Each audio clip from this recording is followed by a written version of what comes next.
All right, hey guys, this is Mike Hanley from Hanley Strength Systems, and here I have our 2018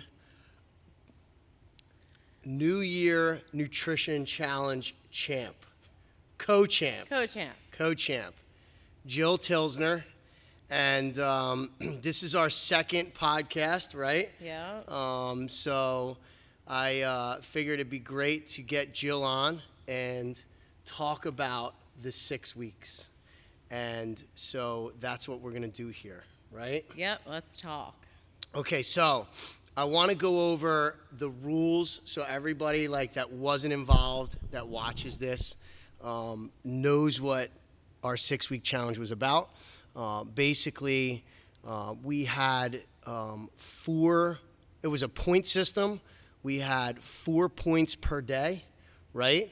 And it had nothing to do with weight loss, right? Correct. At the end, we scored on, we still took a weight loss with some people, but the point system that the winners won off of had nothing to do with the scale, which I think is really important.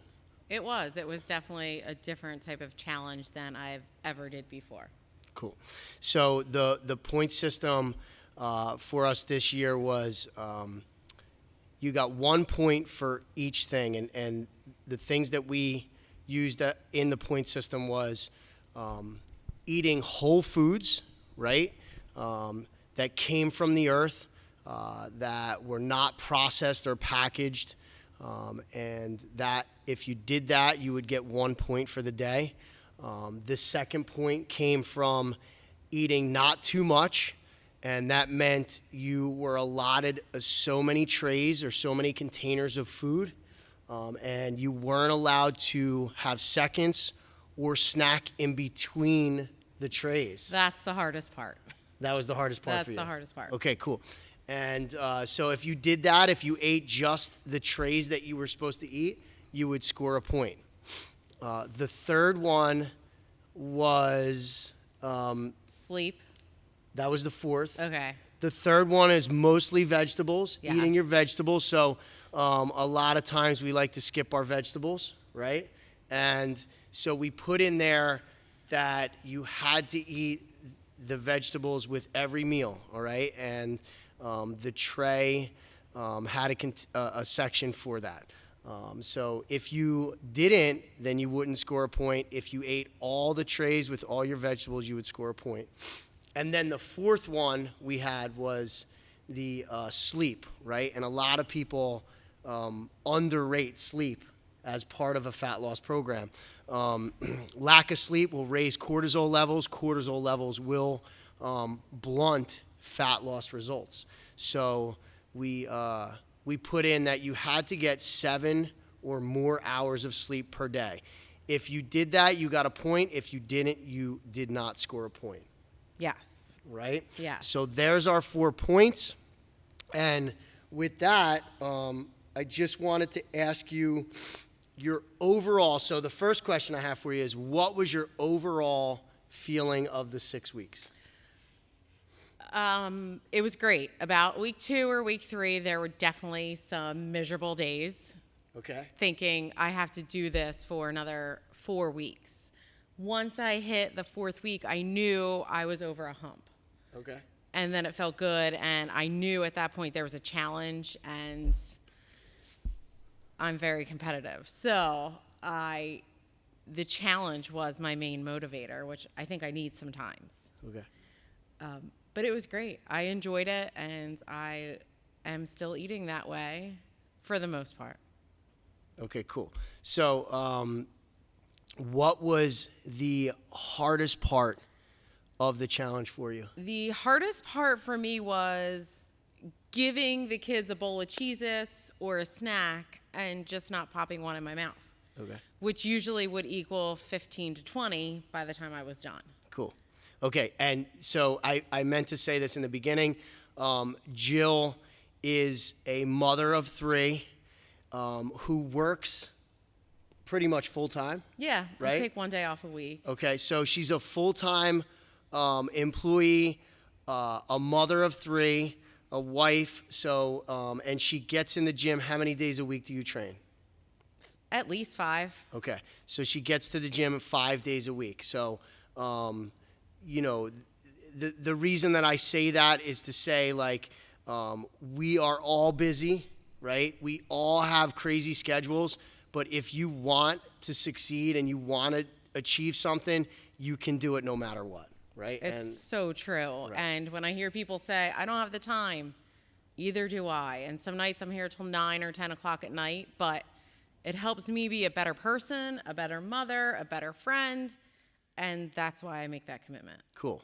And that's like the reason, that's one of the things that I believe and I try to teach at Hanley Strength is, you know, it goes way beyond sets and reps. It goes way beyond fat loss. It goes way beyond, you know, doing a conditioning session. It transfers, all this stuff transfers into our life, and we become better people, better parents, better brothers and sisters, better husbands and wives, and everything about our life is enhanced because of our strength and our conditioning and our health. It's true.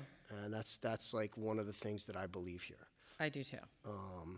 So you drank the juice, you're in. I am. I've been with Mike for exactly 4 years. Oh, today? March is 4 years. Okay, cool. So, and now, like, somebody posted a picture of me last week lifting and referred to myself as an athlete. And I thought, wow, like, how cool is that? Like, no one has ever referred to me as an athlete. That's awesome. And now I feel that about myself, and I'm strong, and I love being here. Cool. And so going back to being here 4 years, so talk about, let's just briefly talk about your first experience was a challenge. It was a challenge. It was a 6-week transformation. Yep. Right? And go ahead. I was on vacation in Florida, and I had just had a baby. Lola was 6 months old, and I thought, I have to do something. So my friend emailed me this email she had gotten, and she's like, let's do this. I'm like, okay, I'll do it. It was affordable. It sounded fun. Well, the first day I walked in there, I thought, this dude from New York, he don't know nothing. Nothing. I don't know shit. I thought he just made everything up. So once I got to know him, I couldn't even do a sit-up. I had to use a ball. It was bad, but I kept coming back every day. My family pulled together for me. My mom was coming to my house at 6:30 in the morning just so I could come here. It was a team effort. Team effort. Yeah. Right. So, and the more I got to know Mike, and then my schedule had to kind of change with the kids, and which pushed me more into Olympic lifting, which I love. Cool. Cool. And so when you did that first 6-week challenge, did you lose weight? Yes, like 30 pounds, like crazy weight. But it was the first time I had ever really dieted. Cool. And then, and you continued to lose weight that year, right? Yes. So it was about an 8-month span. And how much did you lose that first time in the 8 months? Do you remember? In the first 8 months, I would say like maybe 60 pounds. Overall, I think over a year, it was 80 pounds. 80 pounds, yep. 80 pounds in a year. Yes. I thought it was 8 months, but now that I think about it, it was probably 60 in the first 8. Yeah. And then we got to an 80 pound weight loss for Jill. And then talk about what happened after that and like your ups and downs. Let's talk about that. Maintaining is hard for me. Okay, it's why? hard. When I'm in, I'm all in. Okay. When I'm not in, I want McDonald's and French fries, and I'm just like everybody else. So Mike has worked with me to find a balance. Like, you can have a donut in the morning. He's teaching me that you can have things in moderation. Right.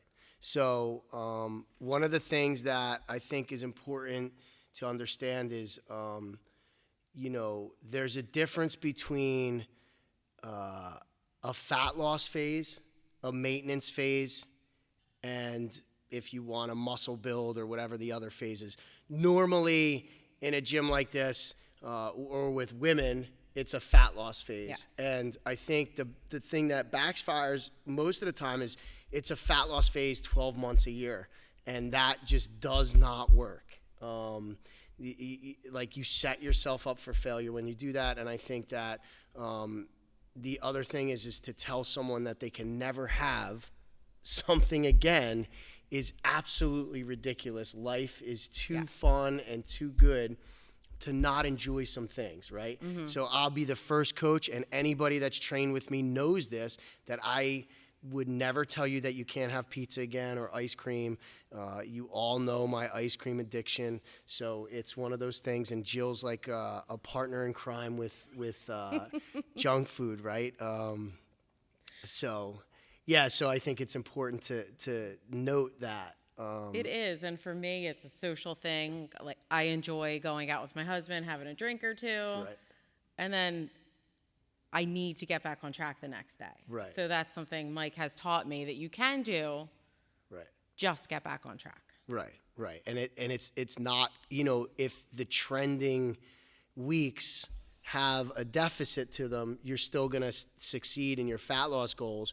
Whereas if you have like too much overage and those weeks continue to collect too many calories of cheats, you're just not going to get to that fat loss. You're no longer in a calorie deficit, right? Yes.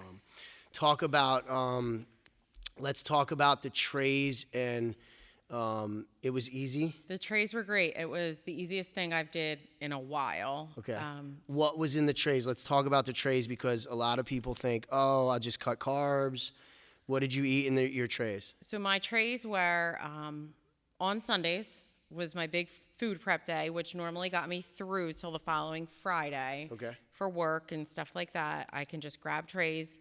I normally had chicken, shrimp, ground turkey, lean ground beef, lots of seasonings, taco seasonings, salt, peppers, whatever I would throw in there that day just for seasoning. And it would always be good. The carbs, I would eat an equal amount of carbs and protein. So I would have sweet potatoes. What else did I put in there? Lots of brown rice and sweet potatoes were my main staples. Clementines, half a banana. Usually a whole apple would fit in the container when I would slice it up.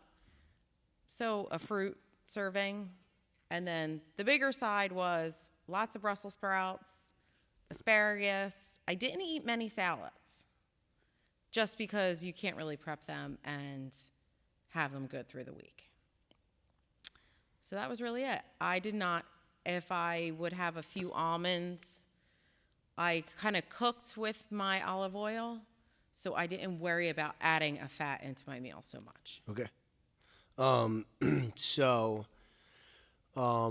What was the hardest thing? Like, did you have trouble eating one of those things like over and over? Did you feel like you couldn't finish a tray? Like, what was any of your like issues through the 6 weeks? Yeah, chicken gets old. Okay.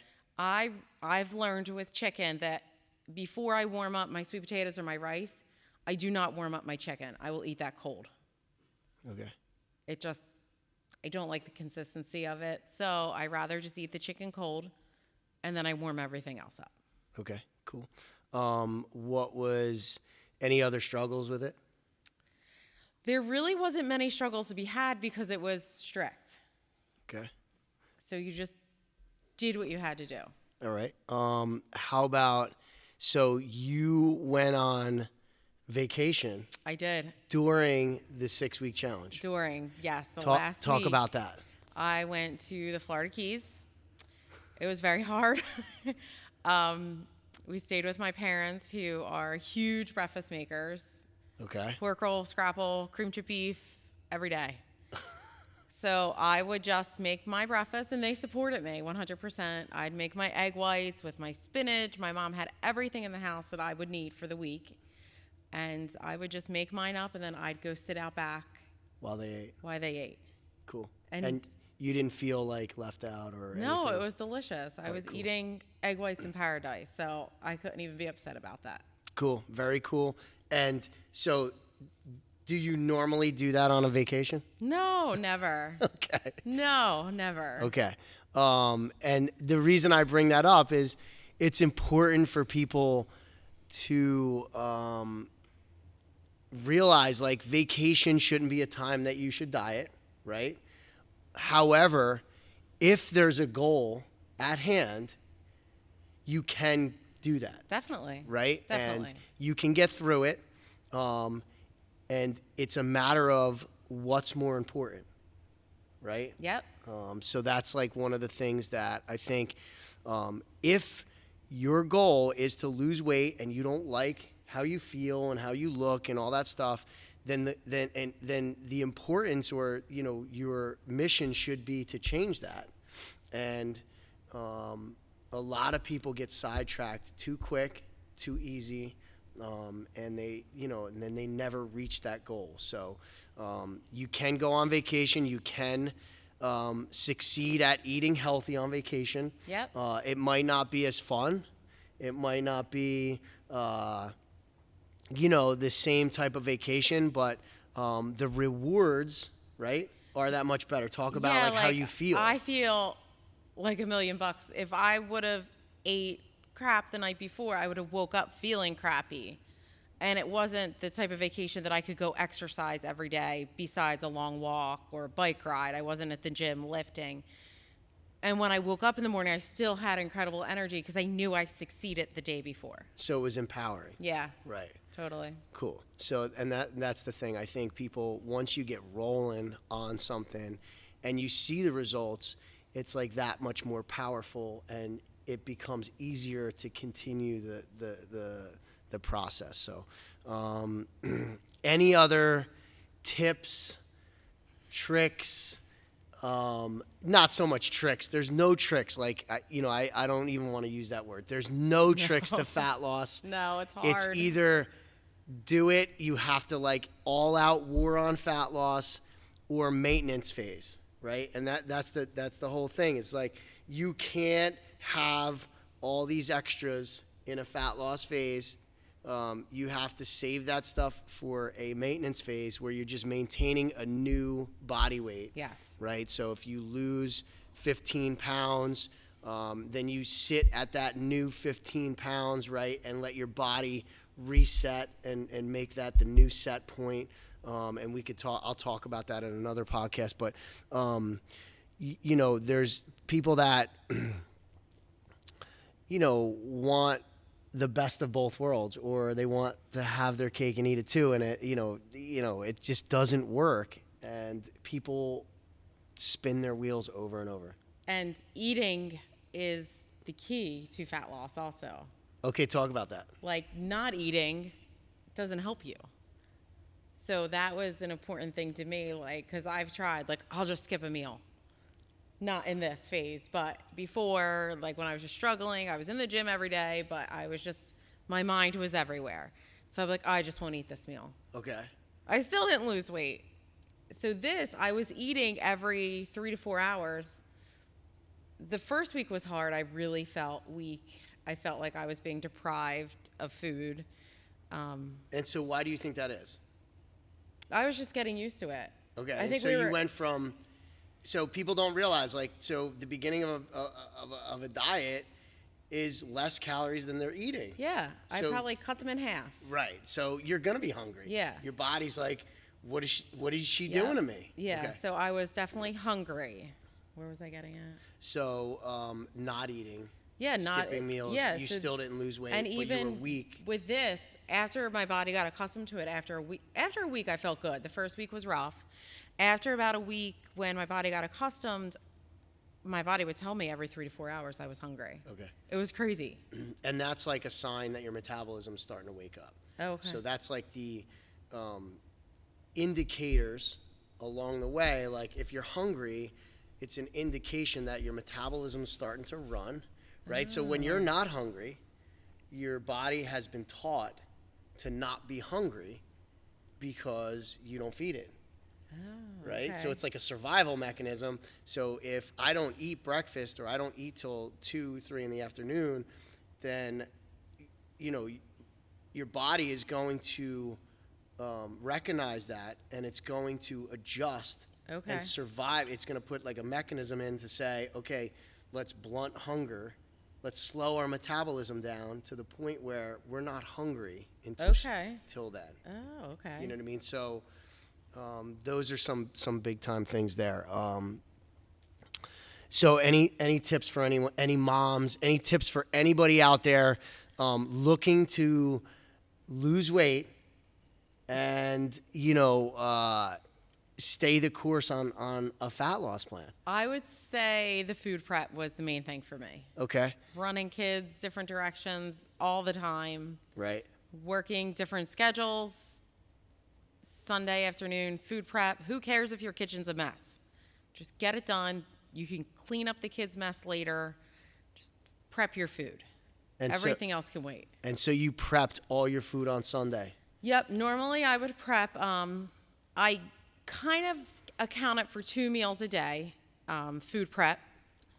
Dinner I would normally cook at home and have a meal with my family. And then there was always leftovers for the next day if I was tired of whatever I had or just wanted something different. For breakfast, I had a lot of egg whites, yogurt. When I was working, I would normally grab yogurt. And if I was home, then I'd make myself a nicer breakfast of egg whites. I liked sliced ham, ham in my eggs. That helps me get them down. And I do not like egg whites out of the carton. Mike has taught me that. Yeah, I don't do the egg whites out of the carton. I didn't know, I thought it'd be a waste of money to buy a big thing of eggs, but it's really not. It's cheaper. Yeah, it's not that they're not healthy. They're totally fine. If people eat them, eat them. I just don't like the taste of them compared to cracking my own eggs, taking the yolk out, and eating whites. That's just a personal preference of mine. Either one is going to give you the same amount of protein, right? So if you fill a cup of egg whites from the container or a cup of egg whites from cracking eggs, it's going to give you the same amount of protein. So it doesn't matter which one you do. I just prefer eggs. They're different. It definitely tastes better, and I do enjoy them. And a lot of mornings, when I would do my egg whites, I'd also do 1 whole egg and 2 whites. Mm-hmm. Tell them why you do that. It's a healthy fat. It's a good fat. It's good for your mind. So I do it. Good. Okay, cool. So no other tips? Nope, that's it. All right, so that is really all we have today. I thought that it would be great for everybody to listen to Jill talk about her 6 weeks and how she did it. And I'm going to put it out there. If anybody has any questions, please feel free to ask us. Send us an email. You can send it to info@hanleystrength.com. You can go to the website and send us, go to the contact page. You can send us a message from there. If there's any questions that anybody has, please let me know. I could put it as another podcast. We just want to continue to educate our clients and people that follow us and listen to us about, fitness, nutrition, health, being a mom, being, busy and how to get around these things. So if we all do this together, I think it works a whole lot better. It does. We have a great team. Yeah. So thanks for Thanks. doing this for us, and we will talk to you guys next time. Take care. See ya.